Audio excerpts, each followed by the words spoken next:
What's up, fight fans? Welcome to Sportskeeda MMA's daily news roundup for February 18th. The number 2 pound-for-pound fighter in the world, Israel Adesanya, recently took a stand for Joe Rogan on the Flagrant 2 podcast with Andrew Schultz. Rogan, one of the staple voices of the UFC and the most popular podcaster on the planet, has recently come under fire over allegations of spreading misinformation through the Joe Rogan Experience.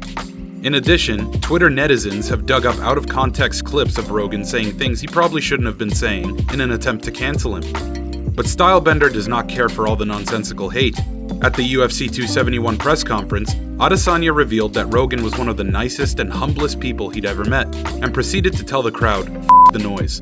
But on the Flagrant 2 podcast, he commented on the systematic tactics of these haters. Do you know how much manpower it takes to go through every single episode of the JRE? They probably had a whole team on that shit. And just find where he was saying the word, find where he was using the N-word. They would have had 10 people on that shit. And it's why now? No doubt Adesanya is fed up with the internet hive mind and even welcomes them to try and cancel him. But I'm not so sure he'd even hear anything over the size of his fat new UFC contract. Was Joe Rogan's absence at UFC 271 a consequence of cancel culture?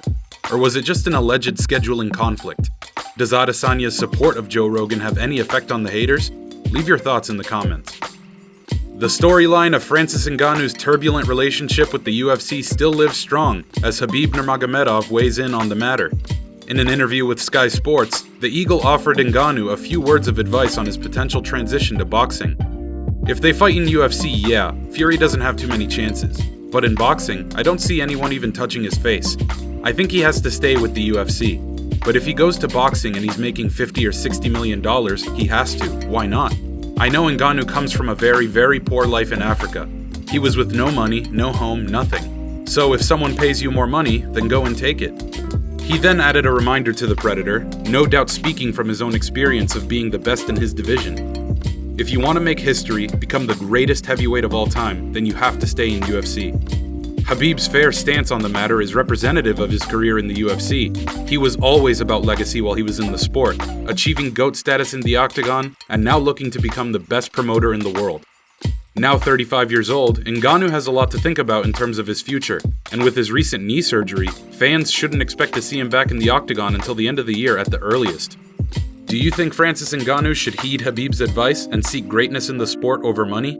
Or do you think Ngannou should go over to boxing and try to knock out a Gypsy King for a fat check? Luke Rockhold recently made another appearance on Submission Radio and called out everyone's favorite sommelier, Paulo Costa. Paulo Costa has come under fire recently from almost everyone in the MMA world for his poor behavior and weight antics leading up to his bout with Marvin Vettori. Rockhold had this to say about Costa. "I'm not here to fight f***ing cheaters, so if a weight is met, unless too much wine is consumed, you never know. You know, weight has to be met. Too many weak people trying to get advantages upon the game, and I've lost. I've killed myself to make weight and do things right, and I can't say the rest for the rest, so I ain't gonna do that again. I ain't gonna do that again and fight a guy that misses weight purposely to gain an advantage. No. At least we know we won't see Rockhold near a vineyard when he's cutting weight to fight the Eraser. In all seriousness, this isn't the first time Rockhold took a dig at Costa. After Costa's disappointing loss to Israel Adesanya at UFC 253, Rockhold made a point to insult Costa's excuses. That Paulo Costa guy is annoying, stupid. Talking about getting drunk off wine, that's the stupidest thing I ever heard. Do you think Luke Rockhold will treat Paulo Costa to a vintage 1984 Cabernet in June? Khamzat Chimaev recently called out Israel Adesanya after UFC 271 in a now deleted tweet that said, "Easy money for me, 0 wrestling, 1 round I'm gonna kill him." Dan Hooker, who is teammates with Adesanya, didn't take any offense to those remarks, and instead suggested that Chimaev was taking a Conor McGregor-type approach to self-promotion. Hooker had this to say on the All-Star. "That's like smart self-promotion, and that's pretty easy to see and copy the playbook of Conor McGregor, which is pretty much what he's doing. Like you can see every major UFC event, Conor McGregor gets real, he posts. He posts it out there because it's gonna get some shares, and it's gonna get some likes. It's the same thing as Khamzat posting out oh, I could waste these guys. I could smash these guys. Like it's just smart promotion. There's no point in getting in an argument with a guy a weight class lower than you. It just doesn't make any sense. So good self-promotion from Khamzat for sure." Well, if he's copying McGregor's playbook, it's hard to refute any of Chimaev's claims given the fact that he's barely eaten 2 punches in the UFC. Do you think Khamzat Chimaev is trying too hard to copy Conor McGregor, or is he just enjoying the spotlight? And last but not least, Bobby Green is now set to fight Islam Makhachev on February 26th after Beneil Dariush was forced to withdraw due to an ankle injury. Bobby Green just recently put on an exciting performance against Nasrat Haqparast at UFC 271, and up until now was not in conversation of top lightweights.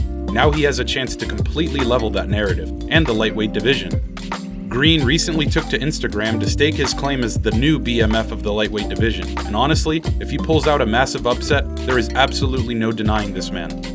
The 9-year veteran is currently unranked, but he does stand above all other lightweights in significant strikes landed at 1404. But if he defeats Islam Makhachev, we will see Green be the number 4 ranked lightweight contender in the world by next Tuesday. Imagine a scenario where Justin Gaethje beats Charles Oliveira in May, and then Bobby Green gets the next title shot. Green versus Gaethje in Madison Square Garden in 2022? Absolute fireworks. That about does it for Sportskeeda MMA's daily recap of the most exciting news from the UFC world. But before we leave, let's leave our gracious fans with a question. What do you think is Bobby Green's biggest chance of stopping Islam Makhachev next Saturday? Leave your thoughts in the comments. Don't forget to follow Sportskeeda MMA on all our social media platforms. I'm Alex, and as always, thanks for tuning in.